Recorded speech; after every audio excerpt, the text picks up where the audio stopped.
يا أيها المدثر قم فأنذر وربك فكبر وثيابك فطهر والرجز فاهجر ولا تمنن تستكثر ولربك فاصبر فإذا نقر في الناقور فذلك يومئذ يوم عسير على الكافرين غير يسير ذرني ومن خلقت وحيدا وجعلت له مالا ممدودا وبنين شهودا ومهدت له تمهيدا ثم يطمع أن أزيد كلا إنه كان لآياتنا عنيدا سأرهقه سعودا إنه فكر وقدر فقتل كيف قدر ثم قتل كيف قدر ثم نذر ثم عبس وبصر ثم أدبر واستكبر فقال إن هذا إلا سحر يؤثر إن هذا إلا قول البشر سأصليه سقر وما أدراك ما سقر لا تبقي ولا تذر لواحة للبشر عليها 19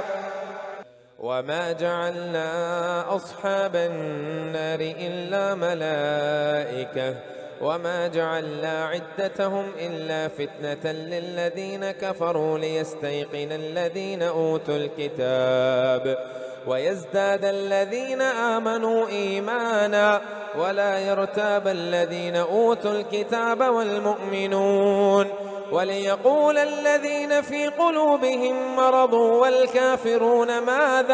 والكافرون ماذا أراد الله بهذا مثلا كذلك يضل الله من يشاء ويهدي من يشاء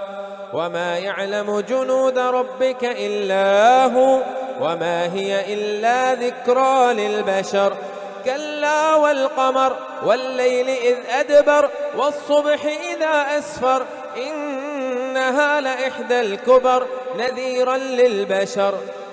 لمن شاء منكم أن يتقدم أو يتأخر كل نفس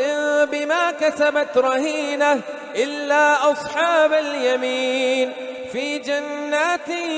يتساءلون عن المجرمين ما سلقكم في سقر قالوا لم نك من المصلين ولم نك نطعم المسكين وكنا نخوض مع الخائضين وكنا نكذب بيوم الدين حتى أتانا اليقين فما تنفعهم شفاعة الشافعين فما لهم عن التذكرة معرضين كأنهم حمر مستنفرة فرت من قصورة بل يريد كل امرئ منهم أن يؤتى صحفا منشرة كلا بل لا يخافون الآخرة كلا إنه تذكرة فمن شاء ذكره